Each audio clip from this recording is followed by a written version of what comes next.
তার ছেলের দেখার হায়াত ছিল বলেই সে আজ মারা গেল গা। কীর্তিমানের মৃত্যু নেই, আমরা আজ গভীরভাবে শোকাহত। আমাদের দেশনেত্রী বেগম খালেদা জিয়া উনি দেশ থেকে চলে গেছে, এটা আসলে আমরা কোনোভাবে মেনে নিতে পারছি না। গ্রহণ করলো, এটা সবাই শোক প্রকাশ করছে। তার ছেলেকে যে দেখার মনে হয় তার ছিল হায়াত ছিল, এই জন্যই সে এতদিন সবাই বলছে মারা গেছে, কিন্তু আসলে তার ছেলের দেখার হায়াত ছিল বলেই সে আজ মারা গেল গা। এই জন্য আমরা সারা বাংলাদেশের মানুষ শোক প্রকাশ করব, এবং এই শোক যে কিভাবে নিভাবো সে কথা আর বলে শেষ করতে পারছি না। এই বলেই আমি আমার শেষ করছি, এবং সবার কাছে দোয়া চাই সেজন্য জান্নাতুল ফেরদৌস নসিব করে। এই দোয়া সবার কাছে আমি বলে যাই, সবাই দোয়া করবেন, এবং মসজিদে সবাই বসে দোয়া করবেন তার জন্য। তিনি একজন খুবই ভালো মানুষ ছিল, আমি বলতে পারতেছি না, আমার এখন আত্মা ফেটে যাচ্ছে তার জন্য। আর সে একজন ভালো মানুষ ছিল, সবাই তাকে খুবই ভালোবাসতো, সে কোনোদিন খারাপ ব্যবহার করে যায় নাই। আমি আশা করি যে সেজন্য জান্নাতুল ফেরদৌস নসিব করে।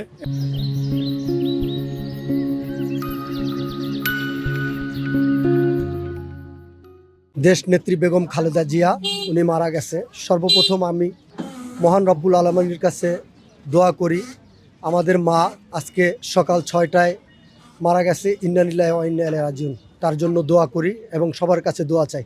আসলে দেখেন, আমাদের এই এমন একটা মুহূর্তে, এমন একটা সময়, আমাদের এই ভারপ্রাপ্ত চেয়ারম্যান সে দেশে আসছে, তার মায়ের কাছে ছিলেন, সে মারা গেছে। আসলে আমরা এটা কোনোভাবে এই যে অভাব, আমার অভিভাবক, দেশের যে একজন অভিভাবক, বাংলাদেশের অভিভাবক, আমাদের দেশনেত্রী বেগম খালেদা জিয়া উনি দেশ থেকে চলে গেছে, এটা আসলে আমরা কোনোভাবে মেনে নিতে পারছি না। কীর্তিমানের মৃত্যু নেই, আমরা আজ গভীরভাবে শোকাহত। দেশ আজ অভিভাবক শূন্য।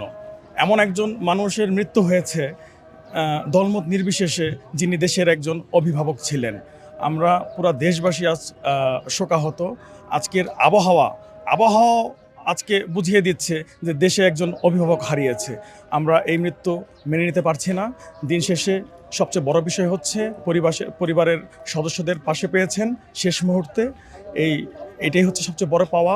এই শোক আসলে বুকে নিতে ধারণ করতে পারতেছি না, কারণ তারপরও আমাদের সহ্য করতে হচ্ছে। এই নির্বাচনে এখন আমাদের যে একটা সময়, এই সময় আমাদের মা আমাদের পাশে নাই, দেশনেত্রী আমাদের পাশে নাই। আমরা এটা নিয়ে আর এই শোক সহ্য করার মতো আসলে আল্লাহ দারুণ ক্ষমতা দিতে আছেন আমাদের।